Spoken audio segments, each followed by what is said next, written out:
Shorter Way, 1986 to 1989. Haverhill, Massachusetts. The brat was 8 years old the first time she rode over the covered bridge that crossed the distance between Lost and Found. It happened like this. They were only just back from the lake, and the brat was in her bedroom, putting up a poster of David Hasselhoff. Black leather jacket, grinning in that way that made dimples in his cheeks, standing with his arms crossed in front of Kit, when she heard a sobbing cry of shock in her parents' bedroom. The brat had one foot up on the headboard of her bed and was holding the poster to the wall with her chest while she pinned down the corners with brown tape. She froze, tilted her head to listen, not with any alarm, just wondering what her mother was worked up about now. It sounded like she had lost something. "Had it! I know I had it!" she cried. "You think you took it off down by the water, before you went in the lake?" asked Chris McQueen. "Yesterday afternoon?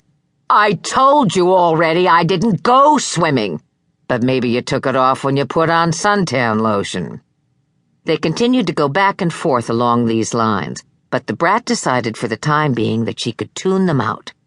At the age of 8, the brat, Victoria to her second-grade teacher, Vicky to her mother, but the brat to her father, and in her heart, was well beyond being alarmed by her mother's outbursts.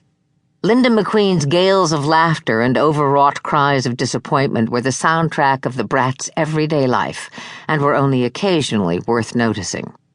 She smoothed the poster flat, finished taping it, and stepped back to admire it.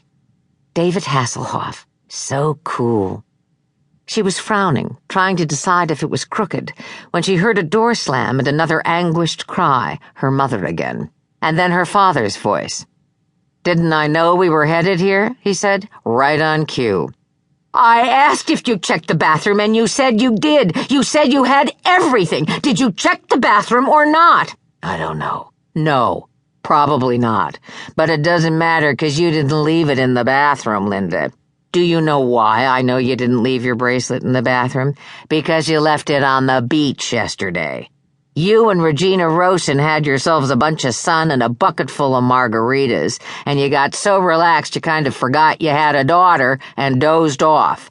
And then when you woke up and realized you were going to be an hour late to pick her up from day camp, I was not an hour late. You left in a panic. You forgot the suntan lotion, and you forgot your towel, and you forgot your bracelet too. And I wasn't drunk either, if that's what you're implying. I don't drive our daughter drunk, Chris. That's your specialty. And now you're pulling your usual shit and making it someone else's fault."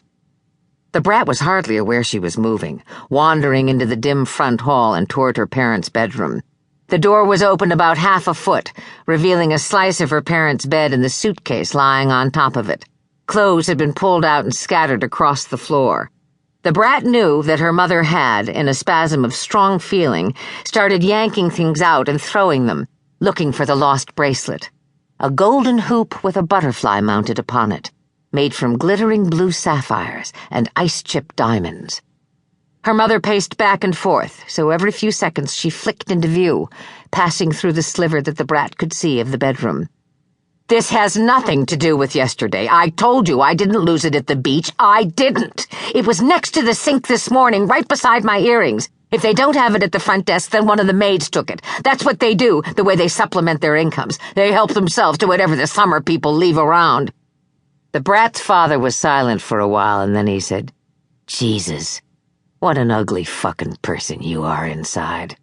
And I had a kid with you?" The brat flinched. A prickling heat rose to the backs of her eyes, but she did not cry. Her teeth automatically went to her lip, sinking deep into it, producing a sharp twinge of pain that kept the tears at bay. Her mother showed no such restraint and began to weep. She wandered into sight again, one hand pressed over her face, her shoulders hitching. The brat didn't want to be seen and retreated down the hallway. She continued past her room, along the corridor, and out the front door. The thought of remaining indoors was suddenly intolerable.